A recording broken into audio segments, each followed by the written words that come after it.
Welcome to This Explainer. Today, we're diving deep into the absolute chaos of that July 4th incident at Horn Island. Our goal here? To separate the viral internet rumors from the established hard facts regarding the tragic death of Nolan Wells. If you've spent literally any time online recently, you've probably seen the wild speculation and the incredibly heated debates. The idea spread like wildfire. But today, we're putting away the social media algorithms and looking strictly at what the actual evidence tells us. So, what really happened to Nolan? Right after his tragic death, the internet quickly pointed fingers at the boys who originally accompanied him on 3 boats out to the island. Social media investigators immediately assumed guilt, piecing together these little fragments of information to form a narrative. But what does the actual evidence say? Because as we'll see, jumping to conclusions without the full picture can lead to disastrous real-world consequences. And frankly, the facts we have today paint a very, very different picture from those early viral claims. Which brings us to Section 1, Social Media and Threats, the real-world consequences of internet sleuthing. Okay, let's dive into this by first looking at the overwhelming and honestly dangerous public outcry that targeted the original boaters and their families. The situation online escalated so much that law enforcement actually had to step in. The FBI investigated a massive wave of threats, which ultimately led to the arrest of a Sacramento area man. He had specifically targeted the family of Warren Hudson. See, the internet quickly uncovered that Warren's mother is a judge, and because of that, she became a focal point for thousands of threats. It's just a stark reminder of how quickly online chatter can cross the line into severe criminal intimidation.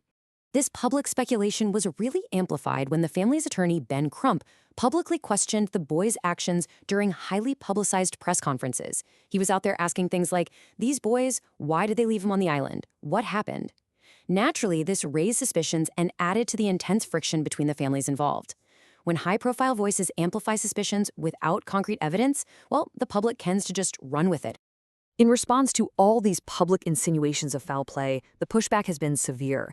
The father of one of the boys, who happens to be married to the judge we just mentioned, is actively considering a defamation lawsuit against Ben Crump. Meanwhile, Dr. Benjamin Hudson has taken a remarkably proactive and really impartial step. He's offered a $50,000 reward for concrete information leading to an arrest or conviction of anyone who may have contributed to Nolan's death. He's taking a definitive stance here, demanding actual, hard evidence of criminality rather than just relying on social media rumors. Let's move on to Section 2, Dueling Autopsy Results, Examining the Medical Evidence. So, the absolutely crucial point here is the physical evidence. We can start stripping away all that online noise by comparing the findings of the 2 autopsies performed in this case. We've got the private autopsy commissioned by Nolan's family and the official state autopsy conducted by the Mississippi State Medical Examiner. Understanding the differences between these two and exactly what is being kept from the public is vital to understanding where this investigation currently stands. First up, let's look at the private autopsy. The findings here were incredibly nuanced. The official cause of death was left as undetermined. Now, the family's legal team has heavily emphasized that foul play was not ruled out. However, it's equally important to note that foul play was not actively found either. The examiner did note a discoloration on Nolan's skull. And while the internet immediately jumped on this as proof of a strike or some kind of injury, medical experts point out this could simply be a result of blood pooling while the body rested on a slab at the morgue. So there is no definitive proof of foul play here. Now, on the flip side, the official Mississippi State Medical Examiner autopsy is completely finished. But here's the kicker. The results remain strictly sealed to the public. You might be wondering why. Well, because the district attorney is preparing to take this case before a grand jury, and they want to protect the integrity of the investigation. They are absolutely not bowing to the social media pressure to release incomplete information.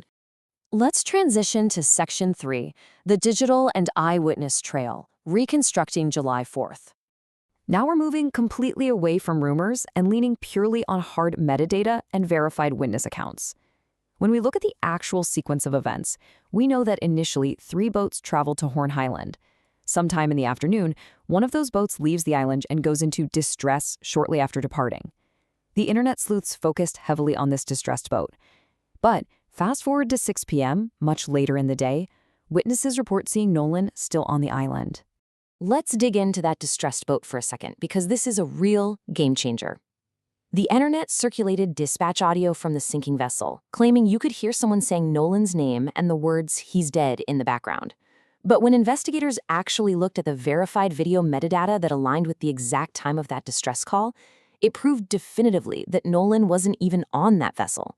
The internet had built this massive conspiracy around a boat that Nolan had literally never even boarded for the return trip. Furthermore, ABC News has reported that authorities spoke to two separate eyewitnesses who placed Nolan on Horn Island as late as 6 p.m., observing that he was drinking heavily.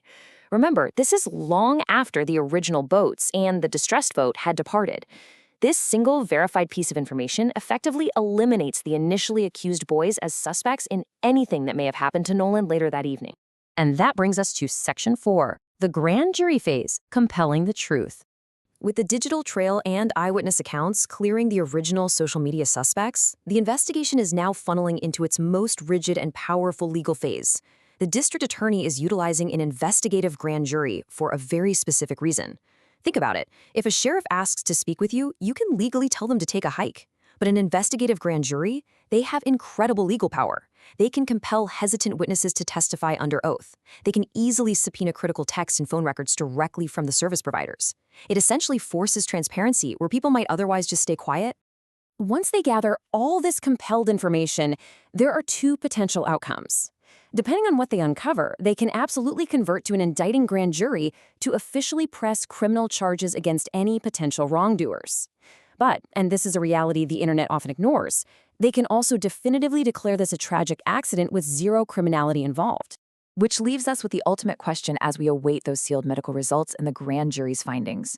Will the grand jury find a clear path to criminality, pulling back the curtain on something darker, or was the devastating tragedy of Nolan Wells simply a terrible, heartbreaking accident on a summer afternoon? Keep this evidence in mind the next time a viral rumor crosses your feed. Thank you so much for joining me for this explainer, and remember, always keep questioning the headlines.